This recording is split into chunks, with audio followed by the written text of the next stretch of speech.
Present మార్కెట్లో మనం ఏ tyre తీసుకోవాలనుకున్నా ఏం ఆలోచిస్తాము? బ్రిడ్జిస్టోన్ కానీ, గుడ్డీర్ కానీ, సిఎట్ కానీ, ఎంఆర్ఎఫ్ కానీ, కాంటినెంటల్ కానీ ఇవే ఆలోచిస్తాను. బట్ బీకేటీ టైర్స్ అని చెప్పి ఒకటి ఉందని చెప్పి మీకు ఎవరికైనా తెలుసా? ఇప్పుడు బీకేపీ టైర్స్ అయితే కనుక టూ వీలర్ లో మెయిన్ గా కాన్సన్ట్రేట్ చేశారండి. ఒకప్పుడు అయితే కనుక హెవీ ట్రక్స్ అంటే ఎర్త్ మూవర్స్, ప్రొక్లైనర్స్, లారీలు వాటికైతే కనుక బాగా మంచి బ్రాండ్ ఉన్న టైర్స్ అయితే కనుక బీకేపీ టైర్స్ అండి. బట్ ఇప్పుడైతే కనుక టూ వీలర్ మీద కాన్సన్ట్రేట్ చేశారు. మెయిన్ గా కాన్సన్ట్రేట్ చేయడమే కాకుండా ఎవరైతే నైట్ రైడ్స్, ఎమర్జెన్సీ పరంగా ఎక్కడైనా బ్రేక్ డౌన్ అయినా, టైర్ బ్లాస్ట్ అయినా, టైర్ పంచర్ అయినా వాళ్ళైతే కనుక మంచి యూసేజెస్ తో ప్లాన్స్ అయితే కనుక తీసుకొచ్చారు. ఇప్పుడు ఆ ప్లాన్స్ ఏంటంటే, ఒకటి ఎమర్జెన్సీ సపోర్ట్ అండి, రెండు అంబులెన్స్ సపోర్ట్ కూడా ఇస్తున్నారు. వాళ్ళైతే కనుక 24/7 సర్వీసింగ్ ఉంటుంది. రోడ్ సైడ్ సర్వీస్ ని కూడా అసిస్ట్ గా కొంచెం వాళ్ళైతే కనుక ప్రొవైడ్ చేస్తున్నారు. అండ్ లీగల్ సపోర్ట్ కూడా ఇస్తున్నారండి. మెయిన్ గా యూసేజ్ అయితే ఇవి ఉన్నాయి వీటి తరపు నుంచి. దీనితో పాటుగా ఇవి రెండే కాకుండా వాళ్ళ ప్లాన్ అయితే కనుక ఒకటి తీసుకొచ్చారు. వాళ్ళు సబ్స్క్రిప్షన్ తీసుకుంటే దీంట్లో 2 years సబ్స్క్రిప్షన్ ఉందండి. 3 types ఆఫ్ ప్లాన్స్ ఉన్నాయి. 99 రూపీస్ ఒకటి, 149 ఒకటి,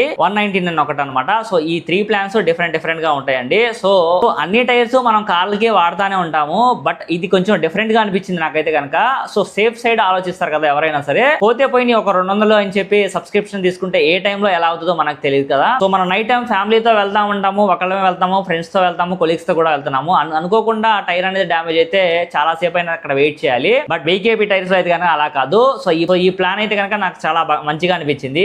మీకైతే ఎంతమందికి నచ్చిందో కామెంట్ సెక్షన్ లో చెప్పండి. అండ్ ఈ వీడియో మీ అందరికి నచ్చితే ఫ్రెండ్స్ అండ్ ఫ్యామిలీ మెంబర్స్ కి తప్పకుండా షేర్ చేయండి. Thank you so much.